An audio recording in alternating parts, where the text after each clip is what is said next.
As Kevin and Professor Murdoch were heading to the library so that he could spend some time looking at the rare books, they bumped into Penny Sutherland. Kevin explained to her that he wouldn't be able to have dinner that evening after all and asked if they could do it another day. Somehow, this made Penny even more interested in Kevin. She was used to getting special treatment for her whole life, and nobody ever canceled appointments with her. After all, there were lots of people who were dying to get to know her, but Kevin treated her differently. Kevin and Professor Murdoch continued to the Special Collections Annex after they left Penny in the quad. There wasn't an elevator in the building, so they had to take the stairs, all the way up to the 11th floor. Luckily, they were both in good shape, so it wasn't a big problem. As they climbed the stairs, the higher they got, the stranger Kevin felt. He was starting to sense something special, not only from the surroundings, but he felt like there was some very powerful people nearby. It was like when you go into the woods and you think you're being watched.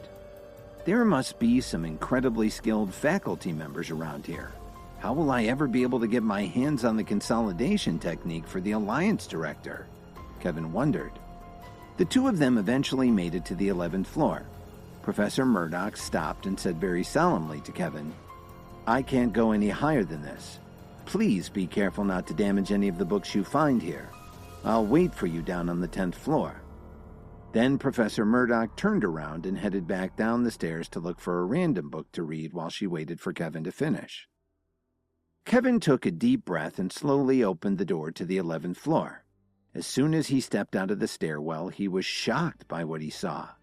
There was nobody there, and he didn't see a single bookcase. This is supposed to be the floor with all the rare books? Kevin said to himself as he looked at the empty room.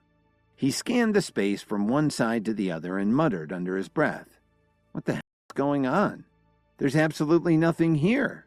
Did the school get robbed or something?" The 11th floor was definitely very empty. Not even a scrap of paper, let alone a collection of arcane tomes containing the secrets of herbal medicine. Are they playing some kind of sick joke on me? Kevin wondered. Maybe they were fine with taking my money, but knew what the students had been saying about me. I'll bet they never intended to let me see anything, or any of the other students either. He was feeling extremely disappointed and a little frustrated, too, as he walked toward the middle of the empty room. The only piece of furniture was a big white table. There were no books or anything on it, but he decided to walk over and take a look at it anyway. What the hell is this here for? Kevin asked himself as he ran his palm across the surface of the table. It was smooth and glassy. That's when he realized there was an enormous touchscreen built into the desktop. As the screen lit up, he heard a voice from a hidden speaker talk to him. "Kevin Williams, freshman student, has permission to enter the library's special collections. Confirm with the DNA blood marker test." What the hell do they mean by that? Kevin wondered out loud. All this just to come in here and look at some old books? But at this point, he really had no choice, especially if he wanted to find any clues about the secret consolidation technique.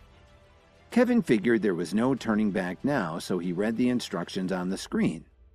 When he tapped on the start icon, a small door opened on the side of the big desk. "Pretty high-tech," he commented. There was a sterile lancet that he could use to prick his finger and put a drop of blood on a test strip. He thought it looked a little like a diabetes test. He inserted the strip in a container that got sucked into the table, then he waited to see what would happen next. After a few minutes, the screen showed that Kevin had been recognized and a light came on over a door that he hadn't noticed when he came in. He had no idea how an automated test could get results so fast. Maybe it was only looking for a few genetic markers. In any case, he was more interested in going through the door. When Kevin pushed the door open, he saw several display cases containing antique books. Kevin started looking through them one by one to see if anything caught his eye or sparked his interest. It took him more than an hour to finish flipping through everything, but none of the books were exactly what he was interested in. Now that I've been using the book I got from Marshall's office, and ever since the Night King gave me his training in his dagger, none of these books have anything new for me, Kevin decided. so he started heading towards the 12th and 13th floors.